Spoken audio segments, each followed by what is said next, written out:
Bien aimé, c'est toujours donc, le cours sur les fondements de la foi, la résurrection des morts. Alors, on a vu quand les morts ressusciteront. Maintenant, on va voir comment les morts ressusciteront. Comment ils vont ressusciter. Alors, qui peut me dire comment ils vont ressusciter? De quelle manière, comment ils seront? Là, tu avais déjà un peu parlé de ça. Comment on sera? Ben là, c'est ça. Comment on sera? Comment on sera après la résurrection? Comment? On sera beau. On sera beau. Ah bon, et on sera belle aussi? Ouais. Un corps incorruptible et immortel. C'est ça. Alors, comment les morts vont ressusciter? Donc, d'abord, 1 Corinthiens 15, 52 dit: en un instant, en un clin d'œil, la trompette sonnera. La trompette sonnera à la dernière. Et les morts ressusciteront incorruptibles.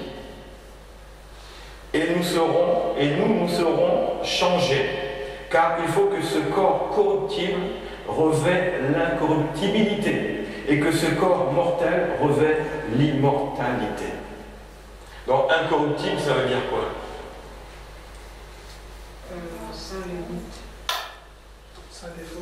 Voilà, qui a plus la corruption.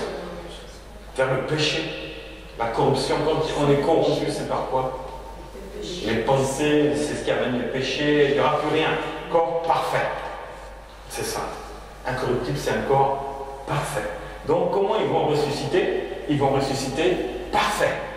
On n'a pas dit encore beau et belle, hein, on n'y est pas. Mais d'abord, tu peux imaginer qu'un corps parfait, c'est beau et belle, hein, ça c'est clair. Et immortel. Immortel. Vous savez, hein, depuis des générations, les gens cherchent la source de jouvence pour garder la jeunesse le plus longtemps. Les gens espèrent un jour peut-être on vivra jusqu'à 100 ans, 120 ans, 150 ans, et peut-être même on sera immortel. Mais c'est impossible. C'est impossible. Mais avec Dieu, là, à la résurrection du mort, on sera immortel sans que tu ailles à la pharmacie acheter des produits pour que tu sois immortel. Non, non. Tu marches avec Jésus, tu seras immortel. Tu n'as pas besoin d'aller vers la pharmacie. Il y a plus de maladie. Oui. Dans le feu immortel aussi, dans le feu. Le feu immortel. Enfer. L'enfer. Oui, on y viendra aussi. Là, c'est pareil. T'as pas peur. Ben, tiens, c'est pour ça qu'on parle. Hein. C'est la foi, le fondement de la foi pour que ta vie soit fondée sur ces paroles afin que tu aies l'assurance de ton salut. C'est pour ça, quand ça fait peur, c'est bon. Parce que celui qui n'a pas peur, là, il pense que je suis arrivé, mais non, tu n'en es pas arrivé encore. Ah, la Bible dit il faut courir pour remporter la victoire. Donc on n'est pas, tant qu'on n'est pas arrivé à la fin, il faut courir et pour remporter le prix, remporter la victoire. Alors, ce qu'on va voir là, c'est lors de la mort, l'esprit et l'âme se retrouvent dans le sein d'Abraham. Et le corps, il est où?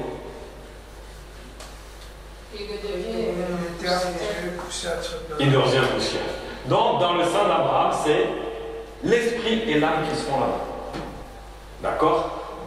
Donc, il y a le lieu de repos provisoire, certainement lié au paradis, comme je vous l'ai dit tout à l'heure, et le corps va retourner à la poussière en attendant la résurrection de l'être complet. C'est ça la résurrection des morts. Voilà. Le corps poussière, donc l'être complet, c'est quoi? Qui peut me rappeler? Un être complet. Je suis. Donc je suis, comme Jésus a dit, je suis. Je suis un esprit. Je suis un esprit. Ensuite, j'ai une âme et je vis dans un corps. Voilà. Et le corps, lui, va partir à la poubelle. Il va pourrir. Mais l'esprit et l'âme, eux, piouf, sein d'Abraham ou séjour des morts. Ça dépend de vous. Si vous prenez bien le cours au sérieux, sein d'Abraham garanti. Ainsi, je te donne les clés de la maison de David. Alléluia. Alors, ensuite, comment les morts vont ressusciter? Souvent, comme je dis, souvent c'est selon la volonté de Dieu, parce que Dieu le veut. Alors, 1 Corinthiens 15, 38. Puis Dieu lui donna un corps comme il lui plaît. À chacun, et à chaque semence, il donne un corps qui lui est propre. À chaque semence. Dans la semence, il y a le bon grain. Le bon grain est l'ivraie. le bon grain, il aura le corps du bon grain. Et l'ivraie, il aura le corps. C'est pour Saint Michel de répondre, voilà, tu vois. Selon la volonté de Dieu, tu auras un bon corps ou un corps qui n'est pas bon. Parce que tu as apporté des bons fruits durant ta vie ou tu as apporté des mauvais fruits. Voilà. Donc c'est comment les morts vont ressusciter selon la volonté de Dieu. Ensuite, allons-y, beau, belle, glorieux et puissant. Allons plus fort. Beau, belle, ben oui, jeune et joli, etc. Non, glorieux et puissant. La gloire, c'est plus beau que belle. Ça brille. Quand Moïse était descendu de la montagne, il brillait. Quand quelqu'un est revêtu du Saint-Esprit, il est beau, il est belle. Quand il a passé du temps dans la prière, il devient beau, il devient belle. On a l'impression que tu as mis des pommades, mais tu n'as pas mis de pommade. C'est tu es revêtu du Saint-Esprit, tu brilles. Alors 1 Corinthiens 15, 43, il est semé méprisable, il ressuscite glorieux. Là, on parle de comment les morts ressusciteront, donc du corps. Comment les corps vont ressusciter. Le corps, il est semé méprisable. Mais il va ressusciter glorieux. Donc, tu vois, c'est plus que belle, hein? Glorieux. C'est-à-dire, wow, si quelqu'un, la plus belle femme du monde, on va dire que, oh là là, elle est comme glorieuse, mais elle n'est pas glorieuse. Là, tu seras encore mieux que la plus belle femme du monde. Toutes les femmes seront plus belles les unes que les autres. Là, il n'y aura pas de compétition. Ça ne marchera pas. Tous pareils. Pareil pour les hommes. Et il ressuscite glorieux, il est semé infirme, il ressuscite plein de force. Ah! Pourquoi les enfants naissent infirmes? Tu n'as pas toujours des réponses, hein? Il y en a, mais des fois il n'y a pas. Mais la Bible dit que tous ressusciteront, comment? Plein de force. Plein de force. Quelle que soit l'infirmité, ça disparaît. Glorieux et puissant. Un corps infirme, il est faible. Mais quand il n'y a plus d'infirmité, il devient puissant. Glorieux et puissant. Tu vois, c'est plus que belle et beau. Hein. Là, c'est parfait. C'est parfait. Donc voilà comment les morts vont ressusciter, comment ils seront. Alors si ton mari, tu lui trouvais des défauts, et que vous serez ensemble à un moment donné dans le sein d'Abraham, là c'est en esprit, vous n'allez pas vous voir, mais quand les morts vont ressusciter, tu vas voir ton mari, vraiment tu es canon. Dommage que tu n'étais pas ton mari sur terre, hein, parce que là, vraiment là, je t'aurais fait 10 enfants, hein. Mais c'est ça, bien aimé. Tu vas aimer, tu vas trouver ton mari ou ta femme super belle, mais le problème, ça sera ton frère et ta soeur. Il n'y a plus de désir. Il n'y aura plus de désir. Les désirs seront charnels. Ils sont pour ce temps. Et là-haut, tu vas dire, ah, ma femme, là, elle est canon. Tu regardes, tu dis, oh, purée, elle est canon. Oh, elle est canon. Tu vas voir que les Naomi Campbell partout, là. Ben oui, mais on sera frères et sœurs. Aucun désir, que l'amour de Dieu, c'est tout. Amen. Peut-être tu pourrais lui faire des bisous, que Dieu te bénisse. Mais tu parles de bénédiction, tu es avec Dieu. Pourquoi tu vas la bénir? On va changer de langage. Alléluia. Nous sommes avec Dieu. C'est maintenant qu'il faut bénir. Amen. On a besoin des bénédictions. Ensuite, Philippiens 3 aussi, qui parle de la même chose, 21, qui transformera le corps de notre humiliation en le rendant semblable au corps de sa gloire, par le pouvoir qu'il a de s'assujettir toutes choses. Donc là aussi, on parle d'un corps d'humiliation à un corps qui sera comme celui de Jésus. On va ressembler à Jésus. Vous vous rendez compte? Toi qui aimes Jésus, qui adore Jésus, tu ne le vois pas. Ou peut-être tu as des apparitions angéliques. Mais là, tu seras comme lui, à l'image du Christ. Ensuite, comment les morts ressusciteront? Ils seront à l'image de qui, à votre avis? Bon, vous, on a dit Dieu, Jésus, ils seront à l'image.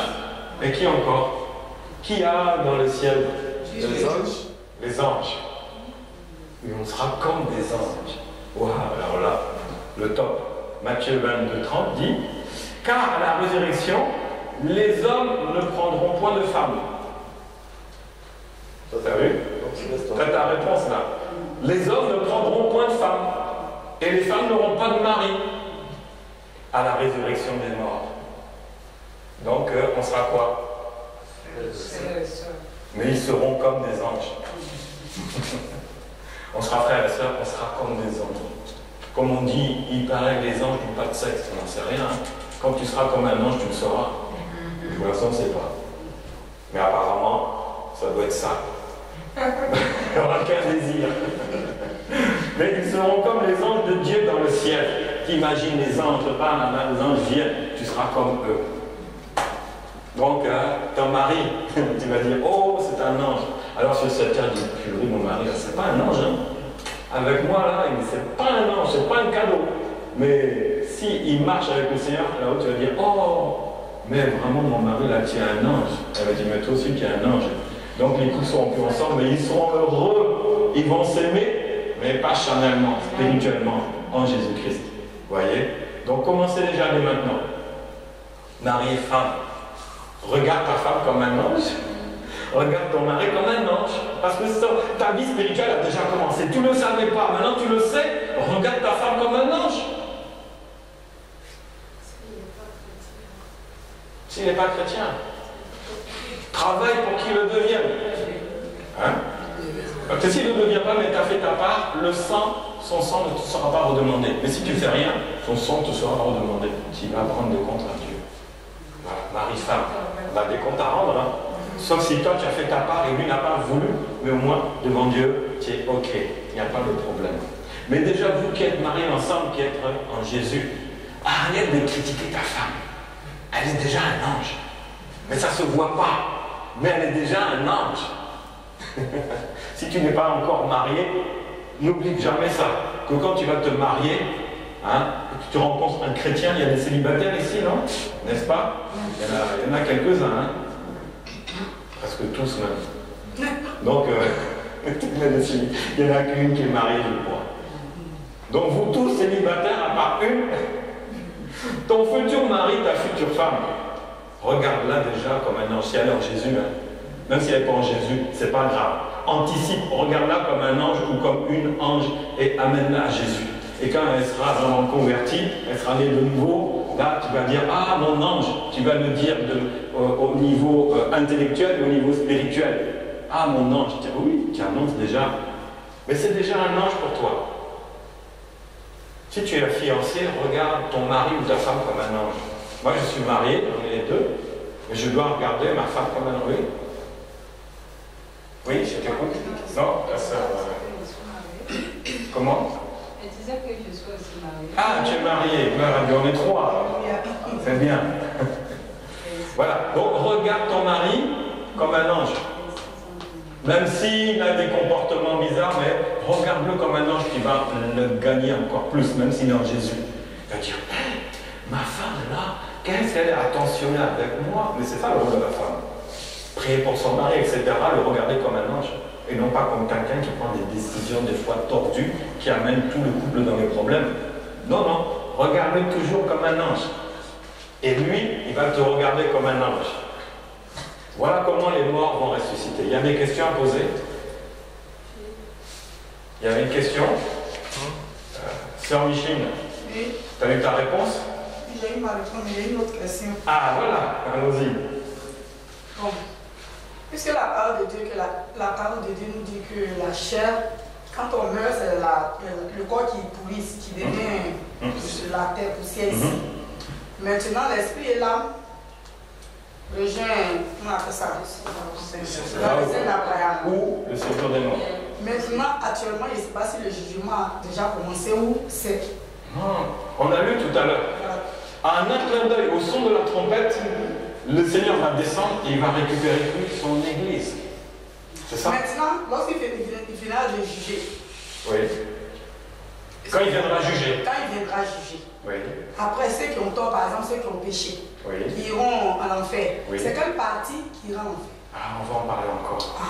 Voilà, tu anticipes encore. À chaque fois, là, tu as des questions. Parce que j'ai réfléchi, parce que là, l'âme et Ils ont péché en avance. C'est pas bon, c'est pas directement avec tout le Mais corps. c'était partie qui vient en fait. Ouais, non. Oui, alors on va y répondre au cours suivant. D'accord? Oui. Quels noms ressusciteront? Voilà. Voilà. On va y venir. Amen. Amen.